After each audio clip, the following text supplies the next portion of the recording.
আমাদের দাদারা, আমাদের সিনিয়র জুনিয়র ডাক্তার, আমাদের হাউসস্টাফ দাদা সকলেই পেশেন্ট পার্টির দ্বারা আক্রান্ত হয়েছে। ওনারা নিজে আক্রমণ করেছিলেন, আমাদের কাজ ভাঙা হয়েছে এবং এই যে মানে আমরা নিরাপত্তায় ভুগছি, সেই নিরাপত্তায় দাবিতেই আমাদের এই আজ এই ধর্ণা। তাছাড়া আমাদের আর কিচ্ছু চাই না। আমরা সত্যিই খুব ভীত এবং আমরা যে স্বাস্থ্য ব্যবস্থায় পরিষেবা দিচ্ছে বা আমাদের দাদারা যেরকম পরিষেবা দিচ্ছে, তার আমরা যাদের জন্যই পরিষেবা দিচ্ছি তাদের ক্ষেত্রেই যদি আমরা এরকম একটা অপব্যবহার পাই, সেটা আমাদের জন্য কোনোভাবেই যোগ্য নয়।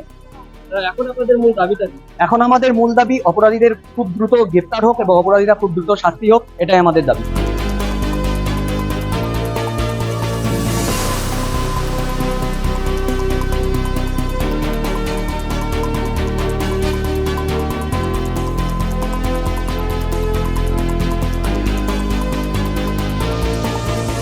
আমাদের ছাত্ররা বা জুনিয়র ডাক্তাররা কালকে তো ফিজিক্যালি অ্যাসল্টেড হয়েছে, এটা তো ফ্যাক্ট।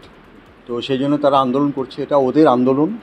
নিরাপত্তার ব্যাপারটা ওরা বারবার বলেছে, আমরা সেটা অবশ্যই দেখব। সেটা তো রাতারাতি একদিনে এক রাত্রের মধ্যে করে দেওয়া যাবে না। নিরাপত্তা যতটা আছে তার থেকে আরও বাড়াতে হবে, সেটা আমরা অ্যাসিওর করেছি ওদের।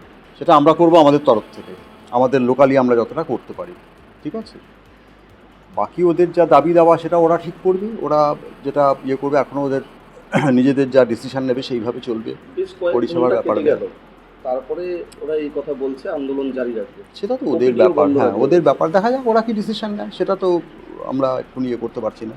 পুলিশ তুমি শাস্তি দাও, শাস্তি দাও, শাস্তি দাও। ডাক্তার ইউনিট জিন্দাবাদ, জিন্দাবাদ, জিন্দাবাদ। অপরাধীদের শাস্তি চাই, শাস্তি চাই, শাস্তি চাই।